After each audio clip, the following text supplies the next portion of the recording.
Hello students, मैं हूं आशीष कुमार और आज हम करेंगे क्लास 9 के एक्सरसाइज 2.3 के क्वेश्चन नंबर 2 को। और अगर आप क्लास 9 के स्टूडेंट हैं तो ये वीडियो आपके लिए बहुत ही ज़्यादा यूज़फुल होने वाला है, इसलिए आप वीडियो को आखिर तक ज़रूर देखें।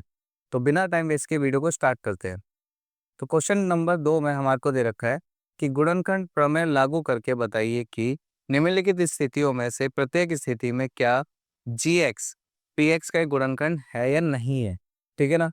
हमारे को बताना है कि जो जी एक्स हमारे को दे रखा है, ये इसका एक गुणनखंड है या नहीं है। इसको कैसे करेंगे, ये बहुत ही ज़्यादा सिंपल क्वेश्चन है, बहुत आसान क्वेश्चन है। इसके लिए सबसे पहले हमारे को क्या करना है, ये जो जी एक्स है, यहाँ से हमारे को एक्स की वैल्यू निकालनी है।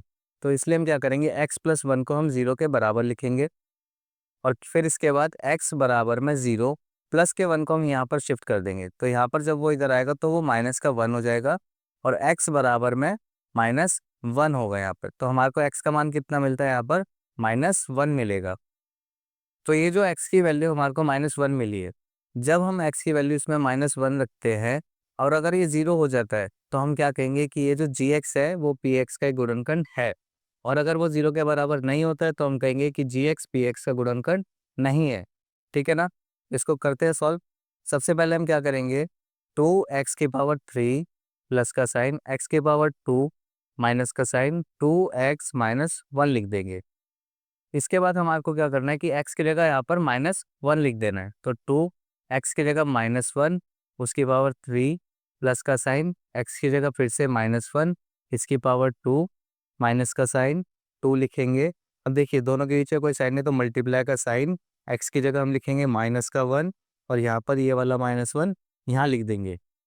अब हमें क्या करना है, यहाँ पे टू एज इट इज़ लिखेंगे, दोनों के पीछे कोई साइन है तो मल्टीप्लाई का साइन माइनस वन की पावर ये जो थ्री है इसको सॉल्व करेंगे तो माइनस का वन मिलेगा हमें, यहाँ पर प्लस का साइन माइनस वन का ये जो स्क्वायर है यानी इसकी पावर जो टू है इसको सॉल्व करने पर हमारे को वन मिलता है। ऐसे माइनस का साइन हट जाएगा। अब टू को जब हम माइनस ये जो माइनस टू है इसको जब हम माइनस वन से मल्टीप्लाई करेंगे तो हमारे को मिलता है प्लस का साइन और यहाँ पर टू, यानी कि माइनस माइनस तो प्लस हो गया ना यहाँ पे, और टू वन जा टू हो गया। और यहाँ पर हम क्या लिखेंगे, माइनस वन लिख देंगे यहाँ पे।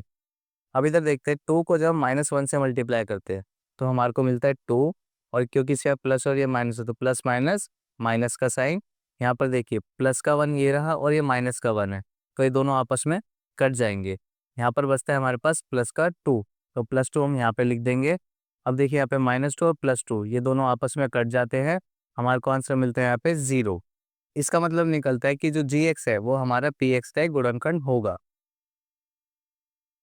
सेकंड पार्ट में हमारे को क्या करना है, जी एक्स जो हमारे को दे रखा है एक्स प्लस टू, इसका मान निकालना है पहले। तो इसके लिए क्या करेंगे, हम एक्स प्लस टू बराबर में ज़ीरो और एक्स बराबर का साइन ज़ीरो लिखेंगे, प्लस का टू जब इधर आएगा तो माइनस का टू, और इसको सॉल्व करेंगे तो एक्स बराबर में माइनस टू मिलता है हमारे को, यानी कि इस बार हमारे को एक्स का मान रखना है माइनस टू। ठीक है। तो क्वेश्चन को उतारते हैं, एक्स की power three plus three X की power two plus three X plus one लिख देंगे यहाँ पे। अब हम क्या करेंगे, एक्स की जगह यहाँ पे माइनस का टू उसकी पावर थ्री प्लस का साइन थ्री लिखेंगे, एक्स की जगह फिर से माइनस टू और यहाँ पर उसकी पावर टू कर देंगे, प्लस का साइन लगाएंगे थ्री लिख कर, दोनों के पीछे कोई साइन है तो मल्टीप्लाई का साइन, और एक्स की जगह हम यहाँ पर माइनस टू लिख देंगे। ठीक है। और यहाँ पर ये प्लस वन आ जाएगा। अब इसको सॉल्व करते हैं हम, माइनस टू की पावर जो थ्री है इसको जब हम सॉल्व करेंगे तो इसको इसका मतलब क्या होता है कि minus two multiply minus two multiply में माइनस का टू। ठीक है, यानी कि टू टू ज़ा फोर और फोर टू ज़ा एट, यानी कि ये कितना आ जाएगा, आठ आ जाएगा हमारे पास। ठीक है। अब क्योंकि ये जो पावर है ये एक विषम संख्या है तो यहाँ पर हम माइनस का साइन लगाएंगे। ठीक है। यहाँ पर हम क्या करेंगे, प्लस का साइन थ्री लिखेंगे, माइनस टू का जब स्क्वायर करेंगे यानी कि minus two multiply minus two करेंगे तो ये हो जाएगा कितना, चार हो जाएगा ये। अब माइनस माइनस यहाँ पर प्लस का साइन आ जाएगा। ठीक है। तो यहाँ पर हम क्या लिखेंगे, सिर्फ फोर लिखेंगे। अब क्योंकि दोनों के बीच में कोई साइन नहीं था तो यहाँ पे मल्टीप्लाई का साइन आ जाएगा।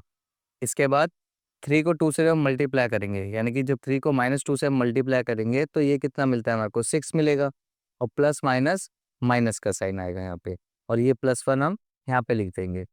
अब देखिए माइनस एट प्लस का साइन, तीन को जब हम चार से मल्टीप्लाई करेंगे तो यहाँ पे बारह मिलेगा, और माइनस सिक्स और प्लस वन को जब हम सॉल्व करेंगे तो माइनस प्लस माइनस सिक्स में से वन जाएगा तो फाइव मिलता है, अब क्योंकि बड़े नंबर के साथ माइनस का साइन है तो हम यहाँ पे माइनस लगा देंगे। अब क्या करेंगे हम, -8 + 12 इन दोनों को पहले सॉल्व कर लेते हैं। तो माइनस प्लस माइनस, अब 12 में से 4 जाते हैं तो 8 बचेगा। अब बड़े नंबर के साथ क्योंकि प्लस का साइन है तो हम इसको प्लस में छोड़ देंगे और यहाँ पर हम लिखेंगे -5। ठीक है। अब 4 और -5 को जब हम सॉल्व करते हैं तो हमारे को मिलता है -1। अब क्योंकि देखिए ये 0 के बराबर नहीं है तो हम क्या कहेंगे कि gx px का एक गुणनखंड नहीं है। थर्ड पार्ट में देखिए gx हमारे को दे रखा है x-3, यानी कि हम यहाँ से x की वैल्यू को निकाल सकते हैं। तो x-3 बराबर में 0। तो x बराबर में 0, -3 जब इधर आएगा तो इसको हम प्लस का 3 कर देते हैं और x की वैल्यू हमारे को मिलते हैं यहाँ पे 3। ठीक है। इसका मतलब ये निकलता है कि हमारे को यहाँ पर x की जगह 3 रख के सॉल्व करना है। ठीक है ना।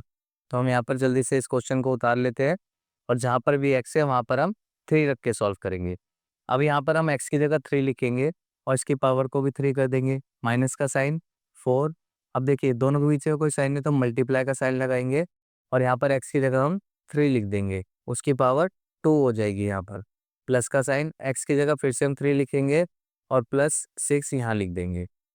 इसके बाद क्या करेंगे हम, 3 की पावर जब 3 होती है यानी कि 3 का हम क्यूब करेंगे तो 3 × 3 × 3 हो जाता है। तो 3 को 3 से मल्टीप्लाई करेंगे तो 9 होगा और 9 को जब 3 से मल्टीप्लाई करेंगे तो हमारे को 27 मिलता है यहाँ पर। ठीक है। सो 27 हो जाएगा ये। उसके बाद क्या करेंगे, -4 × 3 का स्क्वायर करेंगे यानी कि 3 × 3 लिखेंगे तो हमारे को मिलता है यहाँ पे 9। और जब इन दोनों को हम प्लस करते हैं तो ये कितना हो जाएगा, ये भी 9 हो जाएगा यहाँ पे, क्योंकि जमा जमा जमा होता है 6 और 3 9 हो जाएगा यहाँ पे।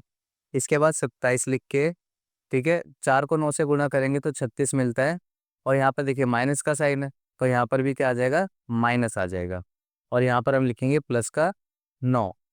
अब देखिए इनको सॉल्व करते हैं पहले हम। 27 -36 और ये +9, माइनस प्लस माइनस हो जाता है। 36 में से जब 9 को माइनस करेंगे तो हमारे को मिलता है 27 मिलता है यहाँ पे। अब क्योंकि बड़े नंबर के साथ माइनस का साइन है तो यहाँ पर भी हम माइनस का साइन लगाएंगे। अब देखिए 27 में से 27 जाएगा तो हमारे को 0 मिल जाता है।